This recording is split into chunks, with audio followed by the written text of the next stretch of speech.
Ang wristback ni Servania para sa kababayang si AJ Banal na natalo sa kauna-unahang pagkakataon via 10th round knockout ng Panamanian former world champion. Magandang araw mga pre, mayong adlaw pod sa mga Bisaya diha. Sa videong ito, pag-usapan natin ang laging laban ng ating kababayang si Genesis Dasukal Servania kontra sa Panamanian former WBA Super Flyweight Champion na si Rafael El Torito Concepcion na nagdala pa ng unan para daw patulugin si Servania gaya ng ginawa niya kay AJ Banal. Pero bago yan, kung bago ka palang napadaan sa aking munting tahanan, masuporta naman, click mo lang ang subscribe button at notification bell button. Palike na rin ng video para lagi kang updated sa mga bago kong upload. October 26, 2013, ang labang Servania versus Concepcion na ginanap sa Cebu City para ito sa bakanting WBO Intercontinental Super Bantamweight title. Sa mga nakakaalala, si Rafael Concepcion ang unang tumalo kay AJ Basuka Banal via 10th round KO noong July 26, 2008. Bounced off the ropes with the right hook. Knockdown. Banal with the right. Straight. And Banal looks over to his corner. Tells him to pause. And he's down. Oh no! The fight is over. And Rafael Concepcion. Siya din ay dating WBO Super Flyweight Interim Champion at noong August 15, 2009 naman ay nakalaban niya ang ating 4 Division World Champion na si Nonito Donaire.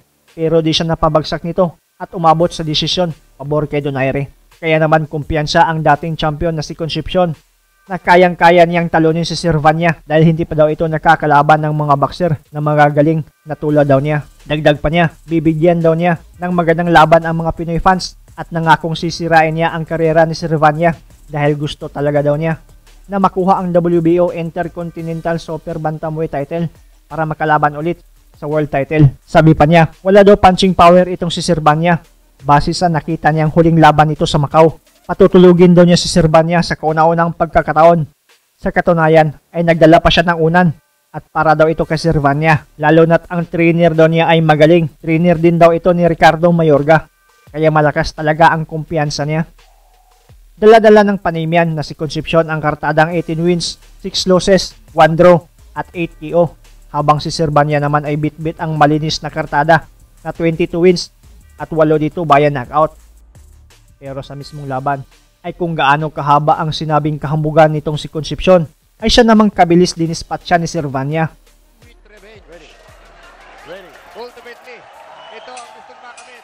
Sa unang round ay makikitang parehong agresibo ang dalawa na parehong may gustong patunayan.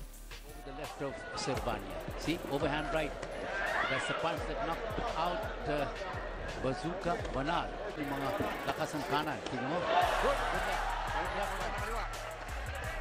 He will come forward. He'll be aggressive. Yun ang gusto niya. Parang waterfront brawl nito. Para kay Servania. Unang round pa lang, ilang ulit na sapol na itong si Concepcion at umaatras na. Counter shot, trying to get back the rhythm. Pero sabi niya, kumpiyansa ako, he's gonna be in great condition for this fight because he wants an upset and he wants to go back to the world rankings. Servania has to really watch out for that overhand right. Tingnan mo. To be cautious. Without being overcautious. Don't think enough. Good right. Beautiful counter. Good right by Servania. Good counter. The rope. He is hurt. He felt the power of Genesis. Good right uppercut. Servania is catching him. Beautiful exchange. Servania getting the better. Beautiful right hand. May problema si Concepcion pero si Genesis ingat lang. Good right uppercut and a left uppercut rather. Right over the he missed with the right, Servania. Pero yung overhand right po ni Concepcion tumata. Concepcion running around the ring. He's got to cut off the ring. Catches it with the left. And the performance by Servania so far. Good combination by Servania. Hard right. Concepcion is better. Working right hand And by Concepcion Servania. is holding. The fists of Servania but do not count out Concepcion. See, he connected with a good overhand right against si Concepcion. Yun ang delikado, yung overhand right niya. Pero si Servania, maganda yung timing niya, maganda yung galaw niya. Maganda yung counter holding again, yun.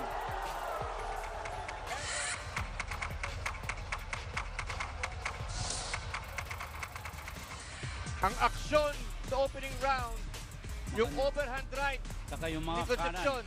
Pero tinan po ninyo ang counter ni Servania. Oh. Cracking right hand. There's a left.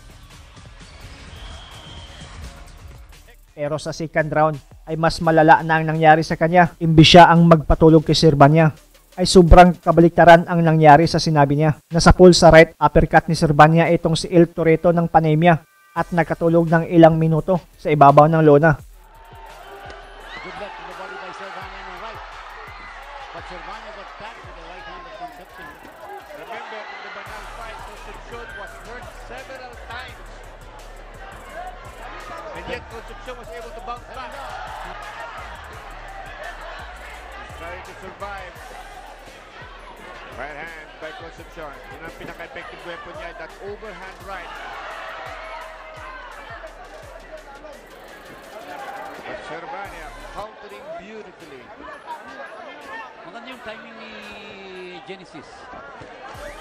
Good right. Good counter right on the left. Good work. And Concepcion looks hurt. That right to the body. Beautiful combination. Body shot. Beautiful left. And a right uppercut by Servania. Right uppercut. It's over. It's over.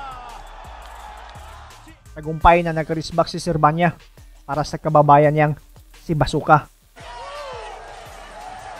Kaya po, ang napabili. Concepcion is still lying flat. Nasaan kaya yung unan na kanyang iririgalo daw kay Servania? But he's flat. He's flattened out. This is the Avenger, Genesis Servania. He has avenged the loss of Banal. Sinabi niya, I am going to make you eat your words. Now he ate the leather. And you can see he's pointing. He's pointing. Concepcion is And still out. okay. Tagal But na. Hanggang na yun. Okay.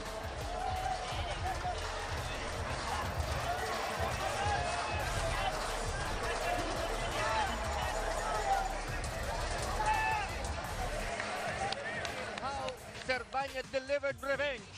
Good Cracking right. Right. The right hook, right? Oo, hybrid. Yung suntok na kanyang binatawan. It appears he was looking for an uppercut. Tinan po niya, it was an uppercut. An uppercut. Yes, cracking uppercut.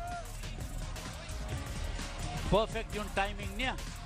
Out goal si Concepcion. Out goal. That was one of the most vicious knockout victories we've seen dito sa Pinoy Pride. Salamat sa panonood mga pre. As always, amping perme.